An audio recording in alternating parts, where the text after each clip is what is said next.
আপনারা যদি বলেন জাহান্নাম এবং জান্নাত দেওয়ার মালিক আল্লাহ, এই আল্লাহর চাদর দিয়ে যারা চিনিমিনি করে, যার ক্ষমতা মহান, যার ক্ষমতা সর্বত্র, তার ক্ষমতার পাওয়ার জামাতিরা কেড়ে নিতে চায়, তাহলে আমরা আল্লাহ পাকের রব্বুল আলামিনের সাথে শিরক করতে পারবো না।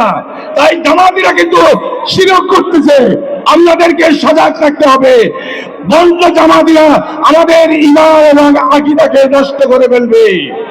প্রিয় মুসলমান ভাই বোনেরা, যুগে যুগে বন্ধ ইসলামীরা আসবে। কাদিয়ানি এসেছিল, মোহাম্মদ নবী দাবি করে এসেছিল। এই যুগের আরেকটা বন্ধ এসেছে জামাত ইসলাম। ওরা প্রকৃত ইসলাম নয়, ইসলামকে হেফাজত করার মালিক মহান রব্বুল আলামিন। আপনারা সতর্ক থাকবেন। এবং আপনারা এই আমাদের প্রার্থী ধানের শীষে ভোট দিলে কি হবে সেটা জানেন?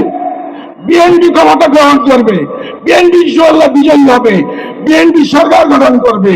বিএনপি সরকার গঠন করলে আমরা যদি আমাদের নেতাকে নির্বাচিত করতে পারি, নিজেকে নির্বাচিত করতে পারি, তাহলে নির্বাচিত করতে পারি, তাহলে আমরা রাঙ্গুলিয়ার মানুষ উন্নয়ন পাবো, চাকরি পাবো, বিভিন্ন সুষম উন্নয়নগুলো ভোগ করতে পারবো। তাই আমি আপনাদেরকে আহ্বান জানাবো, ভুল করবেন না, বিভ্রান্ত হবেন না, ভুল করবেন না। আমরাও বুঝি, দেশের অর্থনীতি বুঝি, সমাজনীতি বুঝি। তাই আপনাদেরকে আহ্বান জানাবো, তাই ধানের শীষে ভোট দিয়ে উন্নয়ন কাজকে জয়যুক্ত করে আমাদের চেয়ারম্যানের হাতকে শক্তিশালী করার আহ্বান জানিয়ে আমার বক্তব্য শেষ করলাম। খোদা হাফেজ। বাংলাদেশ জিন্দাবাদ।